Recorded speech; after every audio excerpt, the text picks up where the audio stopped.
Sometimes it's hard on the street to feel like a human. Many of them, they just want to be loved. They just need a friend. Some people just need a lift. They need hope.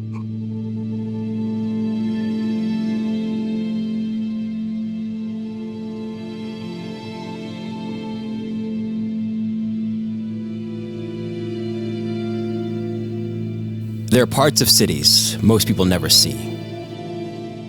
Not because they're hidden, but because they're ignored. This is one of those places.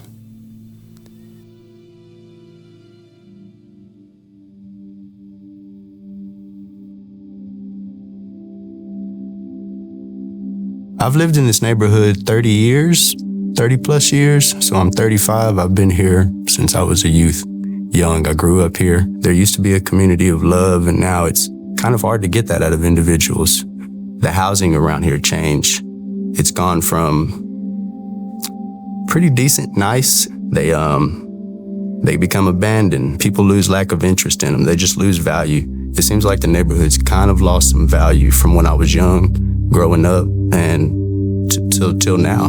The biggest crime for me in the neighborhood that I've seen is just the abuse, man. The abuse of the people and the things they consume. Growing up, man, the only thing I ever knew about was the marijuana, and unfortunately, the crack, and then obviously they have this methamphetamines that are going on now, and that's just hurting people. People falling asleep on the side of the streets, and it's just heartbreaking. The people who live here and the people who pass through the neighborhood all have a hunger for something.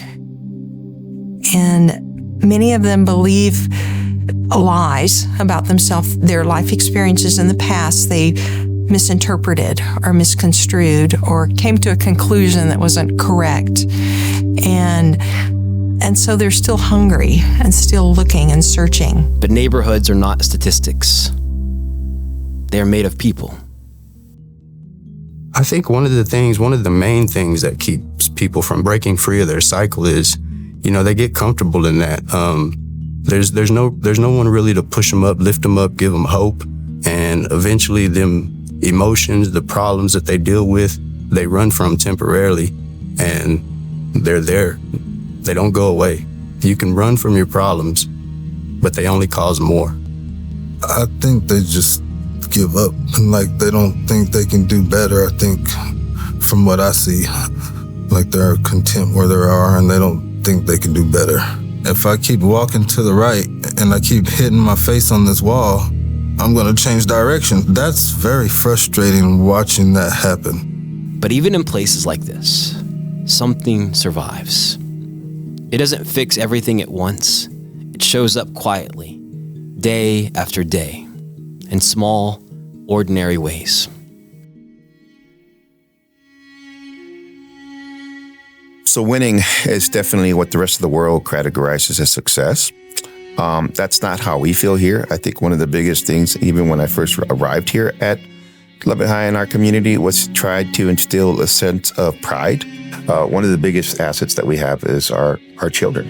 And the fact that we get to work with young men and young women from all sense of life. The goal is transformational coaching, and not just make them better athletically, but emotionally, spiritually, being able to make them understand what their role is in our community and how they're supposed to come back and be of service and be able to give something of themselves back to their community that obviously gave them so much.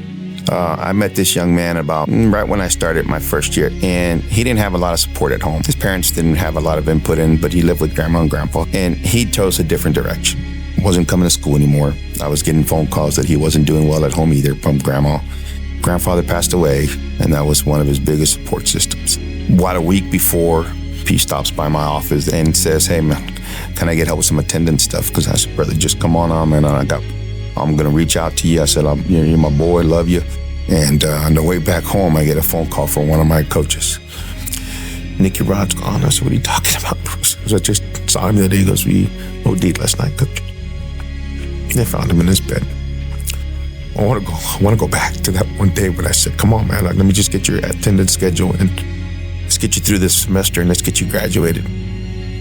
Worst part about that was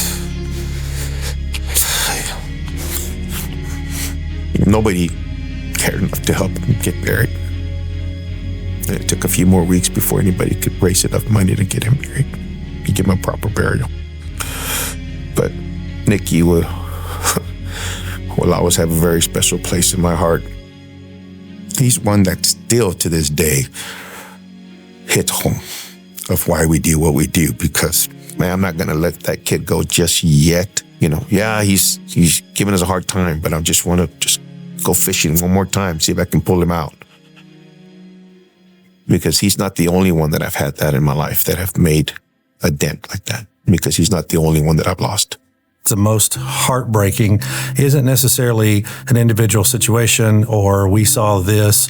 It is a lack of humanity, a lostness of humanity, or a situation where maybe they've never even known what a human feels like. One time I was sitting down with a young man out in the hallway, and our clothes closet in the hallway is very, very active, very crowded. And I sat down with him and had a short conversation. It was time for him to go into the clothes closet where they get 5 minutes to shop. He walked up to me and he just said, thank you for that.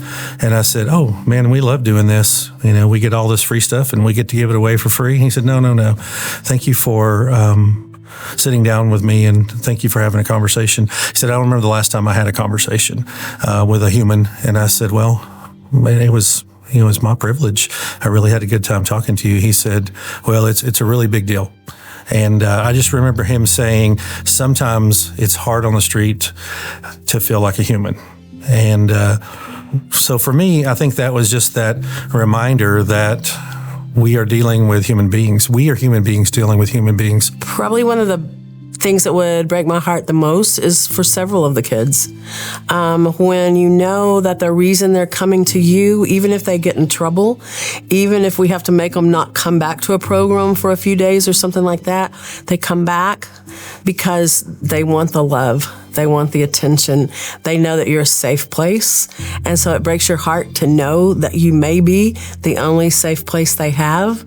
By the same token, that's a blessing too. It's easy to do the wrong thing, but it's hard to do the right thing, because it seems like every time I go up 2 steps, I go down 3 or 4. But I keep going up though. Hope, that's the word.